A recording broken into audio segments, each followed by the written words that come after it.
Assalamualaikum warahmatullahi wabarakatuh. Waalaikumsalam warahmatullahi wabarakatuh. Selamat pagi, Pak ya. Selamat pagi Pak Ali. Gimana kabarnya Pak Ali? Alhamdulillah baik. Alhamdulillah. Gini Pak, maksud saya pagi hari ini menghadap Bapak, saya ini akan ada tugas dari CGP dalam modul 3.1 Ya. tentang proses pengambilan keputusan Oke. dilema etika, Pak. Hmm. Nah, di mana hari ini saya ini ingin mewawancarai atau bertanya kepada Bapak tentang proses pengambilan keputusan yang berdasarkan dilema etika itu, Pak. Boleh. Ya. Nah, kita langsung saja, Pak ya. Boleh. Iya.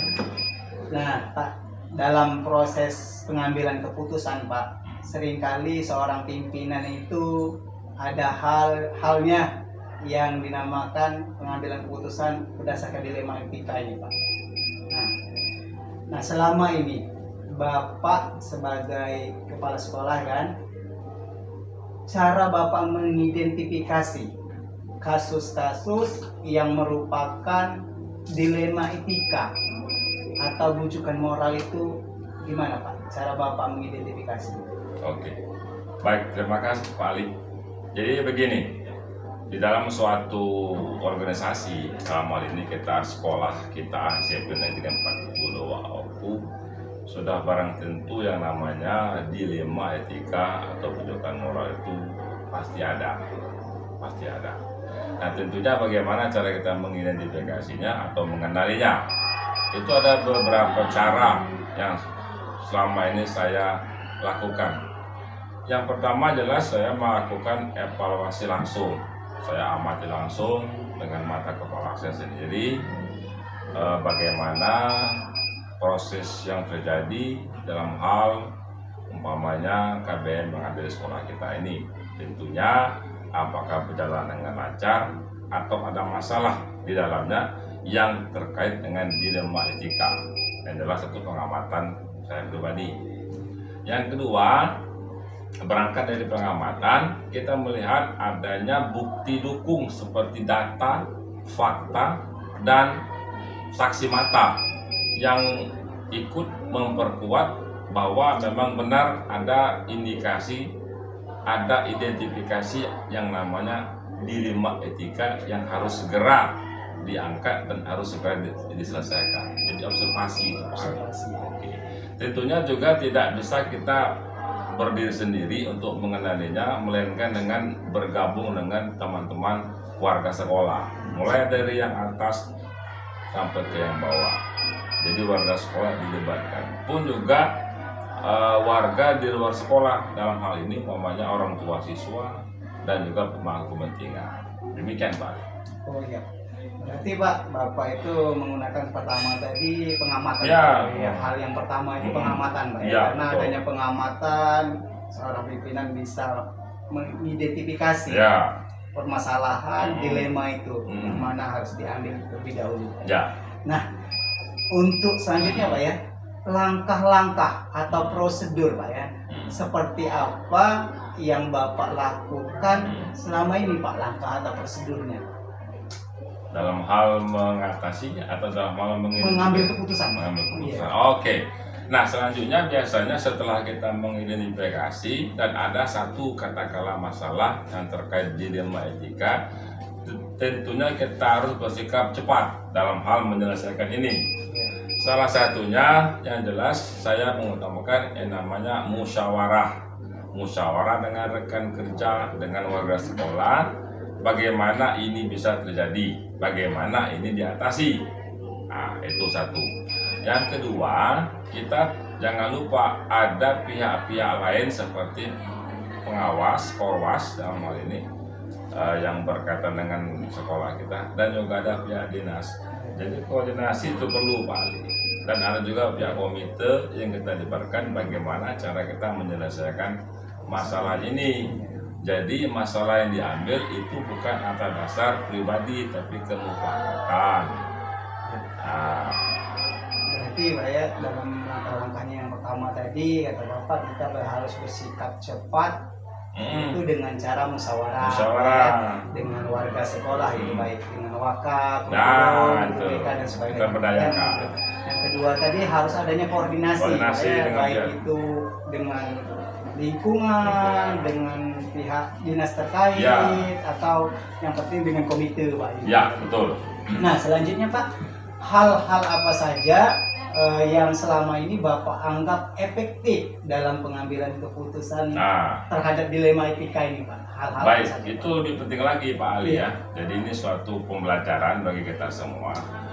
Dalam rangka kita mengambil keputusan ini, yang jelas satu, kita harus mempunyai dasar. Yang paling tinggi itu adalah dasar undang-undang, aturan, Permendikbud, peraturan. Artinya keputusan ini apakah sudah sesuai dengan aturan, apakah tidak sesuai, apakah ada resikonya, apakah tidak ada resikonya. Itu yang pertama kita lihat dulu. Jadi kalau kita sudah punya dasar seperti aturan, undang-undang, peraturan menteri, umpamanya, itu kita punya hukum payung hukum. Nah, yang kedua, faktor resiko. Apakah kebanyakan resiko positifnya atau resiko negatifnya? Seandainya kita menentukan A umpamanya. Itu. Yang ketiga baru yang namanya sosial. Kita melihat artinya kalau ini kepentingan ini harus kita ambil, apa salahnya kita mengambil kebijakan. Jadi ada kata kebijakan pada kata akhirnya Pak. Harus ada kebijakan yang tentunya tidak merugikan semua pihak. Gitu Pak. Oh, berarti gini Pak, ya, dari hal-hal yang Bapak anggap efektif, yang pertama tadi kita harus punya dasar. Dasar. Nah, dasar atau itu berupa aturan, Pak ya. Ya. Yang kedua tadi faktor risiko, dampak positif dan negatif yang harus kita perhatikan Betul. bersama. Dan yang ketiga tadi kebijakan. Harus kebijakan. Nah, kalau gitu Pak, kalau dari hal yang dianggap efektif, sekarang yang merupakan menjadi hal apa saja yang merupakan tantangan. Nah, tantangan dalam pengambilan keputusan pada kasus-kasus dilema etika. Ya, tentu jelas ada Pak Ali. Dalam hal pengambilan keputusan itu ada yang namanya tantangan, ada juga yang namanya hambatan. Nah, tantangan ini bisa kita atasi dengan sendirinya bila mana kita yang salah satu yang saya sebutkan tadi seperti ada dasar. Kita bisa mempertahankan keputusan itu bahwa ini tidak bisa diubah. Ini sudah ada aturannya. Nah, salah satu contoh tantangannya itu adalah tekanan dari pihak-pihak yang terkait, itu Pak Ali. Artinya mereka mempunyai suatu kehendak yang itu di luar kemampuan kita untuk mengatasinya. Salah satu cara untuk mengatasi tantangan itu adalah kita harus punya dasar tadi.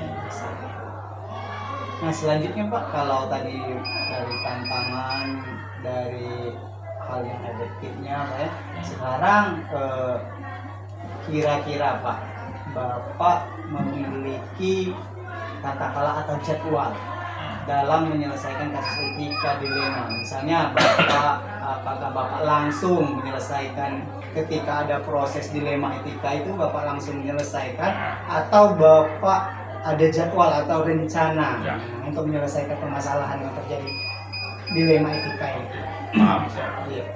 Kalau jadwal terregulasi itu sifatnya tidak ada masalah yang urgen yang harus kita selesaikan, itu ada.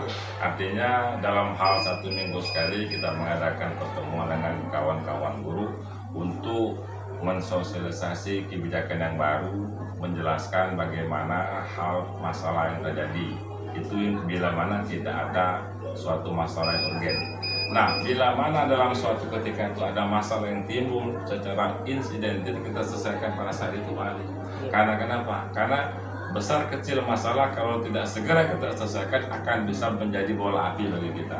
Jadi secepat mungkin kita selesaikan pada saat itu, panggil pihak terkait dan utarakan bagaimana masalah ini terjadi, bagaimana cara mengatasinya. Itu sifatnya insiden. Kalau regulasi aturan jadwal tercatat, tapi bukan sifatnya untuk bagaimana masalah, hanya untuk sebagai sosialisasi saja. Nah, betul sekali Pak ya. Nah, kalau gitu Pak, dari ini apa yang Bapak sampaikan ini, nah, faktor-faktor apa saja yang selama ini Bapak anggap mempermudah atau membantu Bapak dalam menyelesaikan keputusan dilema etika itu? Ya, yang jelas warga sekolah itu faktor yang sangat penting yang harus saya libatkan dalam hal ini mungkin Bapak Ibu guru yang ada. Tentunya Bapak Ibu guru ini tidak bisa kita kerjakan kita berikan tupoksi yang sama. Dalam hal ini kan ada wakil kepala sekolah, ada pembina-pembina, ada wali kelas, ada guru kelas, ada guru piket, dan itu adalah orang yang pertama yang saya ajak untuk melakukan pencarian solusi yang tepat bagaimana cara mengatasi masalah. Bila mana langkah yang pertama ini masih dirasa kurang, perlu saya berkoordinasi dengan pihak-pihak terkait. Dalam ini koordinator pengawas, ada pengawas sekolah kita, ada pihak dinas pendidikan, dan ada juga dari komite yang kita ajak bermusyawarah bagaimana untuk menyelesaikan masalah yang ada ini, Pak. Nah, kalau gitu Pak, ini pertanyaan terakhir Pak. Ya. Pertanyaan terakhir ini mungkin secara umumnya dari keseluruhan Pak ya. Nah, dari semua hal yang telah Bapak sampaikan tadi sudah saya terima. Nah, dalam pembelajaran ini apa yang dapat Bapak petik dari pengalaman Bapak sebagai kepala sekolah dalam mengambil keputusan dilematika ini?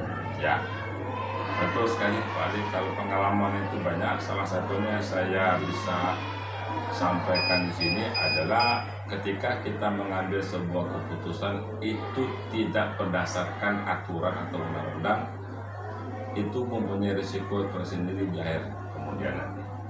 Pun juga kalau kita mengambil keputusan tanpa didasari dengan musyawarah mufakat akan menjadi risiko juga. Dan juga kita tidak melibatkan pihak-pihak terkait, itu akan menjadi risiko. Artinya bila mana kita mengambil keputusan tanpa melibatkan pihak-pihak lain akan menjadi suatu dilema bagi kita sendiri dan akan susah bagi kita bagaimana untuk melepaskan masalah itu. Dan yang kedua, bila mana terjadi suatu permasalahan dan kita umpamanya sangat berat untuk mengambil keputusan, tentunya kita harus dalam hal ini silent itu artinya kita harus berdiam diri untuk merenung dan bagaimana ini apa yang harus dilakukan. Tentunya pihak pertama adalah warga sekolah. Nah itu Pak.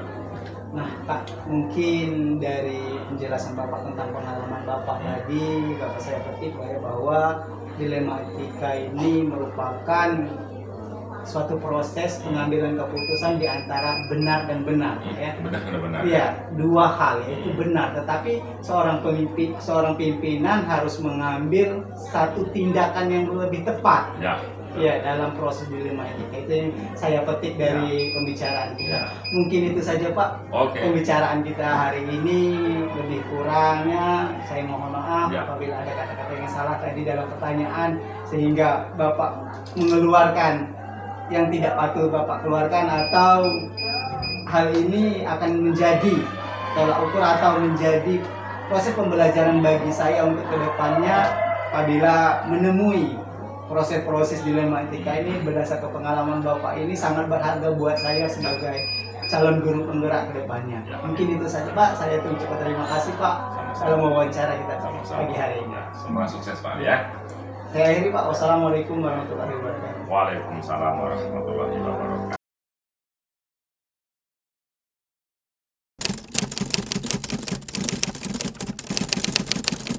Assalamualaikum warahmatullahi wabarakatuh.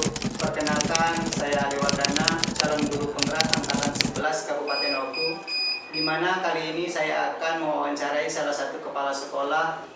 Beliau adalah pengurus sekaligus kepala sekolah PKBM Bakti Bangsa Kabupaten Oku dalam program paket sekolah paket sekolah paket A, B, dan C. Berikut wawancara saya dengan kepala sekolah PKBM Bakti Bangsa Kabupaten Oku dengan Bapak Zahedi Effendi. Selamat siang Pak Zahedi. Selamat siang Pak Ali.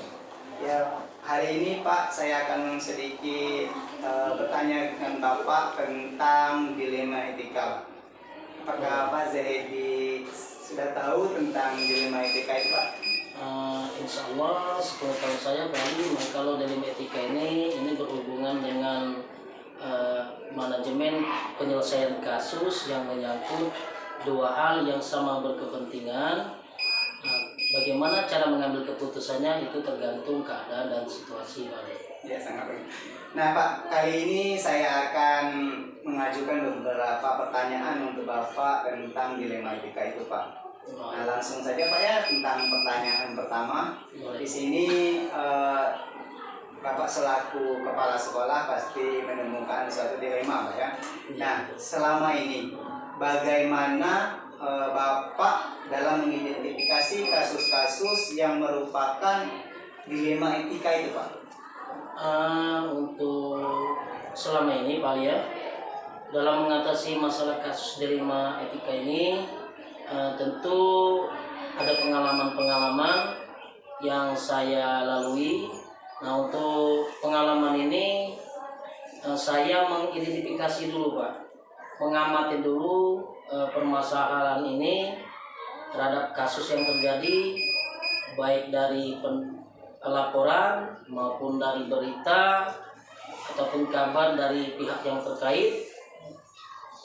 Jika nanti ada hal yang sebelumnya sama-sama perlu tindak lanjut terhadap penyelesaian kasus ini, mungkin akan saya tindak lanjuti, apakah melalui dengan diskusi dengan rekan sejawat atau mungkin dengan rekan-rekan guru, bisa melalui musyawarah, Pak. Begitu, Pak. Nah, berarti Pak selama ini bagaimana Bapak menjalankan, Pak, putusan pengambilan di sekolah Bapak terhadap kasus-kasus yang ada dua kepentingan yang sama itu? Tentunya dalam mengambil keputusan ini perlu saya evaluasi dulu, Pak. Apakah saya harus berdiskusi dulu dengan rekan-rekan sejawat atau mungkin dengan para guru yang mengajar menyangkut masalah yang sedang dihadapi, Pak. Berarti Bapak Zaidi mempunyai prosedur, ya, Pak, ya, prosedur dalam mengambil atau langkah-langkah. Seperti apa yang kira-kira yang akan Bapak jalankan?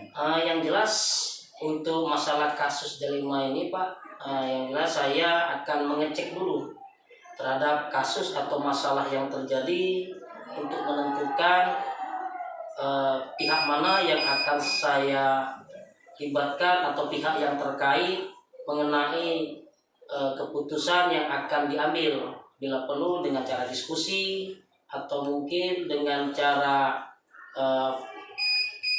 pengamatan langsung terhadap keputusan yang nantinya akan saya ambil mengenai kasus yang terjadi, Pak.